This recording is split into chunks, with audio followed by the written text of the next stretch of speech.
All right, folks, it's official.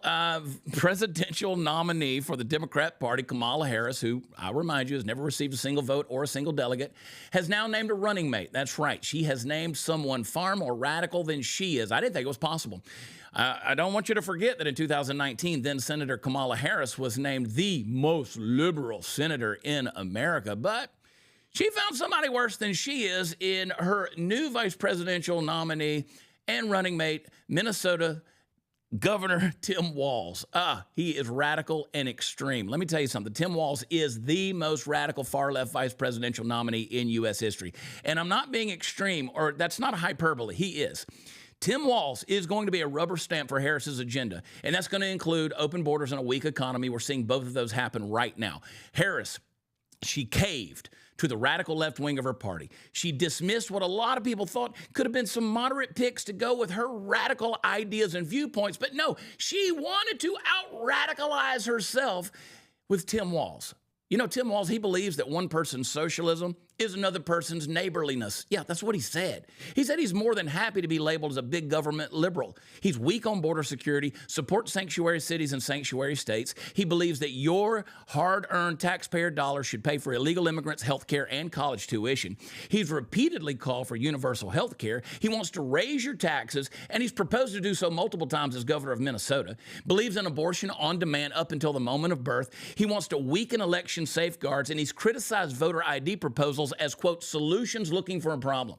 Now, we know, as most of them are, he's a climate radical who wants to phase out fossil fuels, and he forced Minnesota to adopt stricter emission standards for cars, trucks, and SUVs and aligned itself with California despite objections from auto dealers. Now, under Walz's leadership, Minnesota's quality of education has just steadily declined.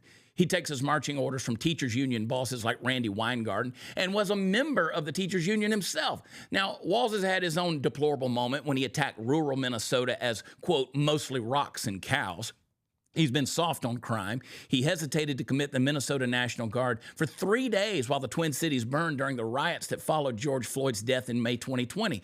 And following the George Floyd riots, Walz reneged on providing police with more resources, but instead called for a wide-ranging police reform that included shifting police resources to community groups.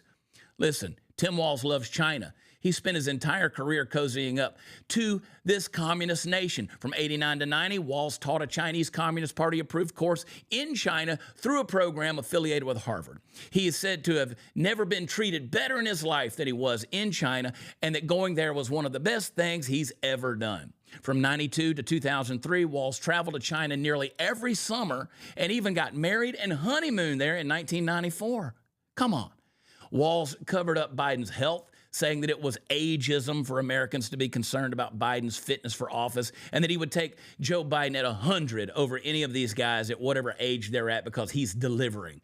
Listen, Walz has continued to maintain a close relationship with Minnesota Attorney General Keith Ellison, despite Ellison's previous allegations of abusing a girlfriend, his support for Louis Farrakhan, and his comparison of the Bush administration to Hitler's Germany.